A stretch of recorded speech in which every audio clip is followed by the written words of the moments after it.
Hi hello नमस्कार. मी इथं 2 ते 3 वर्षाच्या मुलगीचं फ्रॉक कट करत आहे. इथं मी शोल्डर आणि आर्महोल घेतले 4 इंच. मेन फॅब्रिक कट केलं. आता तेच मेन फॅब्रिक अस्तर फॅब्रिकवर ठेवून कट करते, सेम जसं ती कट केलं होतं तसं.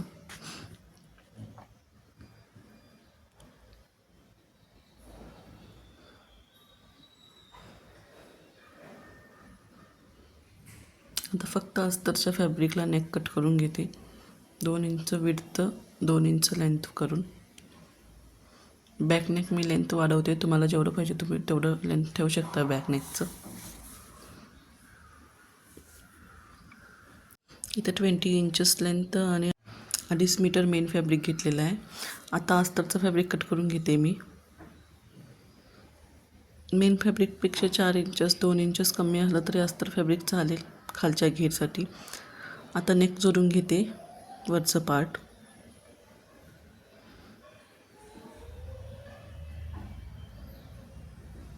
हे फ्रॉक मी स्लीवलेस बनवत आहे, त्यामुळे स्लीव्स पण जोडून घेते. इथं एक्स्ट्रा कापड कट करून पलटी करून दाब शिलाई मारून घेते. दोन्ही बाजूनी सेम असंच करून घेते. तुम्ही बघू शकता व्हिडिओमध्ये मी कसं करते.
फ्रंट आणि बॅक नेक बनवून झालं की मग आता सरळ ठेवायचं दोन्ही कापड आणि शोल्डर्स जॉईंट करून घेते. इथं सरळ वर शिलाई मारून घेते. नंतर ते आतल्या बाजून फोल्ड करून अजून शिलाई मारते.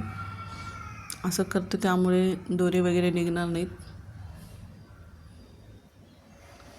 आता खालच्या घेरसाठी प्लेट्स बनवून घेते मी.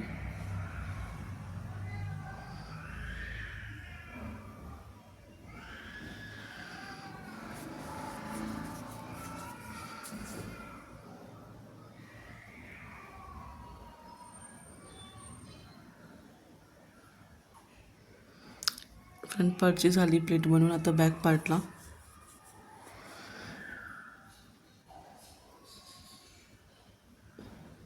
आता याला अस्तर अटॅच करून घेते. खालून डबल फोल्ड करून शिलाई मारून घेते अस्तरला.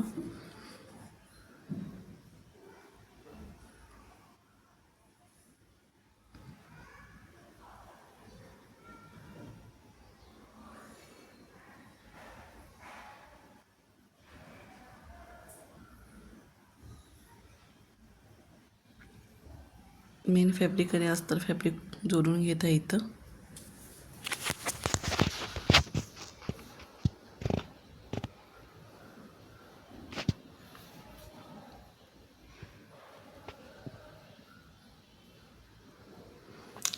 आता वरचं पार्ट आणि खालचं पार्ट जोडून घेते. डबल शिलाई मारून जोडून घ्यायचं.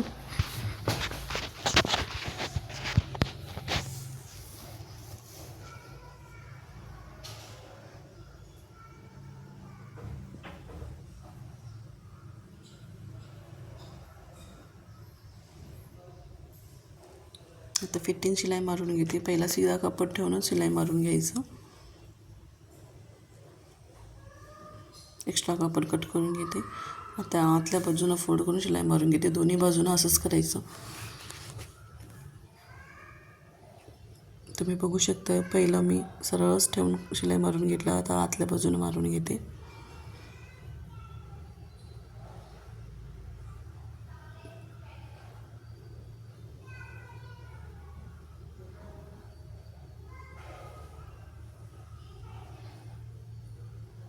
आता फ्रॉकची फिटिंग देते इथं.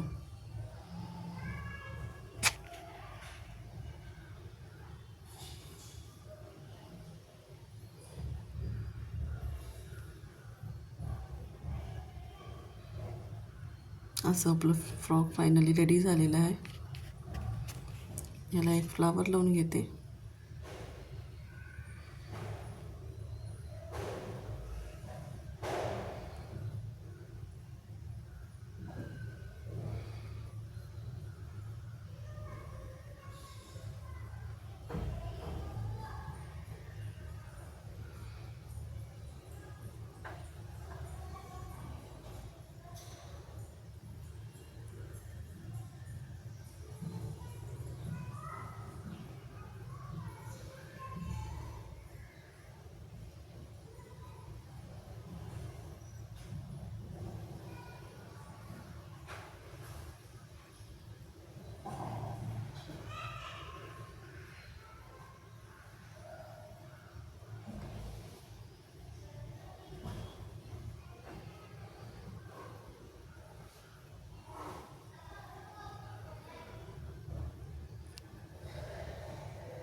असं आपलं फ्रॉक रेडी झालं आहे. Thank you for watching.